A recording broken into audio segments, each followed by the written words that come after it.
بسم الله الرحمن الرحيم. عن أنس رضي الله تعالى عنه قال قال رسول الله صلى الله تعالى عليه وسلم لا تقوم الساعة حتى يتباهى الناس في المساجد. رواہ ابن ماجہ۔ نبی کریم صلی اللہ علیہ وسلم نے ارشاد فرمایا، قیامت نہیں آئے گی حتیٰ کہ لوگ مسجدوں میں ایک دوسرے پر فخر کرنے لگیں گے۔ دوستو، مساجد کا بیان چل رہا ہے اور نبی کریم صلی اللہ علیہ وسلم نے مساجد کے متعلق کچھ چیزوں سے منع کیا ہے۔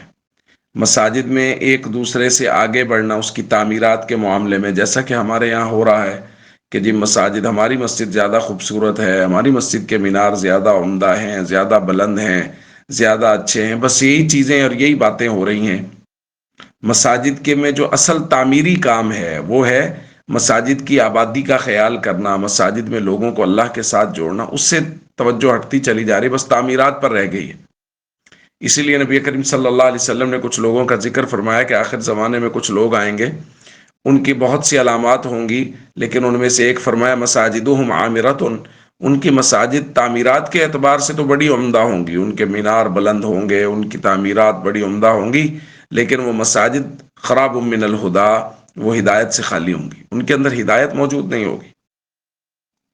اور ایک روایت میں حضرت حسن بصری سے مرسلن روایت ہے، نبی کریم صلی اللہ علیہ وسلم نے فرمایا یأتی علی الناس زمان، لوگوں پر ایک زمانہ آنے والا ہے، یکون حدیثہم فی مساجدہم فی امر دنیاہم، ان کے دنیاوی امور کی ساری باتیں مساجد میں ہوا کریں گی، یعنی لوگ اپنی سارے دن بھر کی باتیں اور ساری سیاست اور باقی ساری باتیں وہ مسجد میں بیٹھ کے کیا کریں گے۔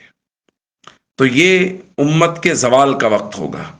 آپ دیکھیے ہمارے ہاں یہی ہو رہا ہے، مساجد کی تعمیرات میں ایک دوسرے پر فخر کیا جا رہا ہے، مساجد میں بیٹھ کے لوگ دنیاوی باتیں کر رہے ہیں، سیاست ڈسکس ہو رہی ہے، وہ اس کے بڑوں کو برا کہہ رہا ہے، وہ اس کے بڑوں کو برا کہہ رہا ہے، یہ سب کچھ ہماری مساجد میں ہو رہا ہے۔ تو بھائی یہ امت کی تنزلی کا وقت شروع ہو جائے گا جب ایسے معاملات ہوں گے۔ اس لیے ہم سب کو چاہیے مساجد میں ظاہری تعمیر سے زیادہ اس کی باطنی تعمیر پہ، یعنی لوگوں کو اللہ کے ساتھ جوڑنے پہ محنت کریں، اور لوگوں کو نمازی بنانے پہ محنت کریں، اور لوگوں کے ظاہر اور باطن کو ہمیشہ پاک رکھنے کی کوشش کریں، اور اپنے اوپر بھی اسی بات کی محنت کریں۔ السلام علیکم ورحمۃ اللہ وبرکاتہ۔